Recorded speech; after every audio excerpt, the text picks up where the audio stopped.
Belakangan ini deretan pengacara ternama mulai banyak yang menyoroti nasib pelaku carok yakni Hasan dan Mawardi yang telah menewaskan 4 korban.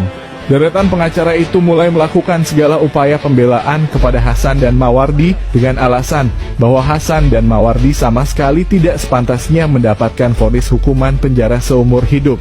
Karena tindakan Hasan dan Mawardi dalam kasus ini sebenarnya hanyalah tindak pidana pembunuhan biasa.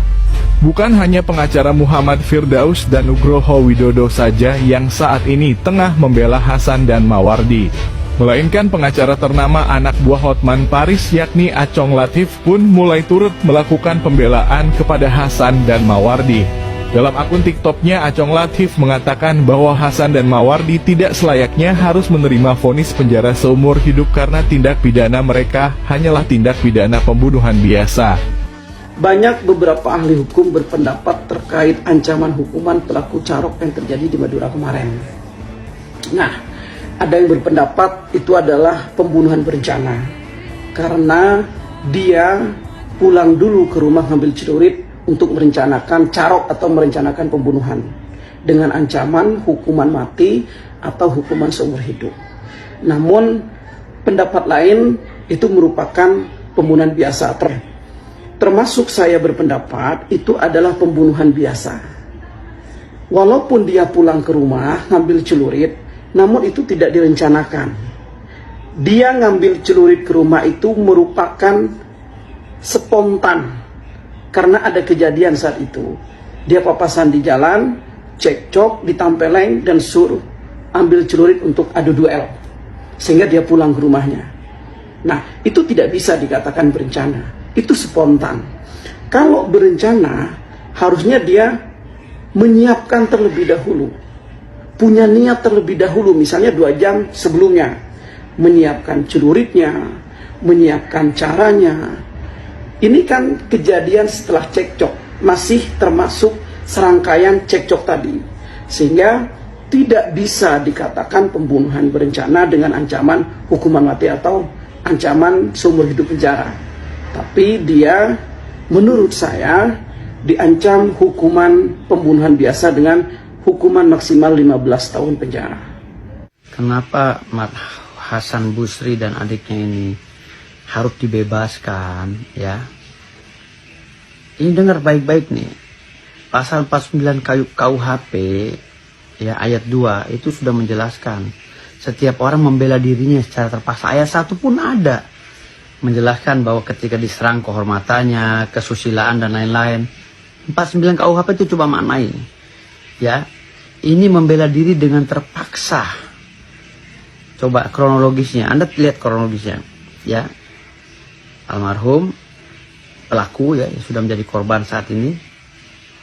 Dia menyorot dengan sengaja dan menggeber-geber motornya di depan Hasan Busri. Itu menurut kronologinya.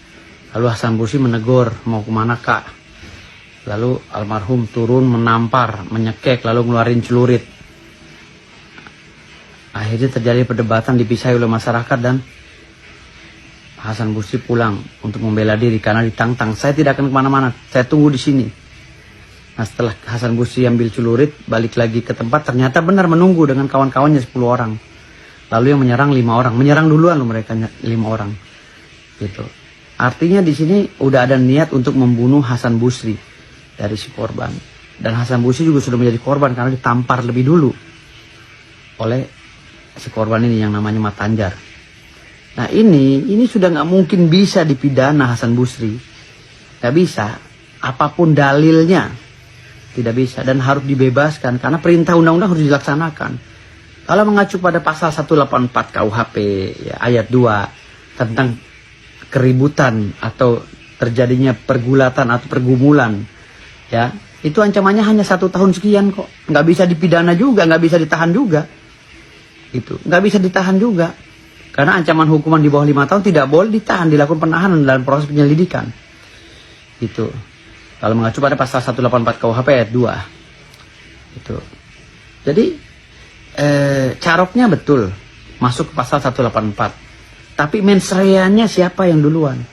Justru rombongan Matanjar almarhum ini bisa dikategorikan pasal 170, 351. Penganiayaan dan pengeroyokan. Bisa kena anak-anak yang bebas ini, yang 10 orang ini, yang katanya 6 orang yang bebas yang tadinya mau ngeroyok ya, tapi yang mengeroyok 1 yang selamat. Itu juga bisa kena pidana dan dia bisa ditangkap. Kalau polisi ingin menerapkan hukum ini adil seadil-adilnya, ya anak yang mengeroyok itu, yang bebas itu, yang tidak meninggal, yang kabur, itu juga harus ditangkap. Dan dia telah berniat untuk mengeroyok Hasan Busri. Dia kena pasal 170 tuh, ancaman hukumnya di atas 5 tahun loh, harus ditangkap. Nah, solusi terbaiknya ya, kalau menurut saya, ini paguyuban turun tangan di sini. Keluarga besar turun tangan, mendamaikan mereka berdua, ya, karena ini kedua belah pihak yang sedang berselisih didamaikan, karena mendamaikan umat manusia yang sedang berselisih itu adalah pahala. Tanpa harus melaksanakan administrasi hukum, baik pidana maupun perdata, sebaiknya udahlah jalan musyawarah yang kita tempuh. Restoratif justice kalau kata Kapolri. Ajukan itu, kumpul bersama-sama keluarga, ya, islah, lalu minta maaf, saling menyadari. Nah, ini tokoh masyarakat harus memberikan edukasi bahwa tidak baik kalau tradisi carok ini dijalankan terus, karena berseberangan dengan kaidah-kaidah ajaran agama Islam. Gitu. Jadi itulah yang saya bilang tadi. Nah, ini jalan satu-satunya daripada saling penjara, saling ini, ya udah, yang udah ya udah, saling maaf-maafkan. Ya, dua-duanya berdamai dan Hasan Busri keluar dengan adiknya dari penjara, semuanya bebas. Itu baru solusi terbaik. Tapi kalau bersikeras mau menjarakan Hasan Busri, ya kan, lalu yang ini bebas, nggak bisa. Ini akan kena pidana, yang satunya, yang rombongannya Matanjar, yang masih lolos, ditangkap, ini kena pidana. Hasan Busri bisa membela dengan pasal 49 karena dia diserang kehormatannya. Gitu.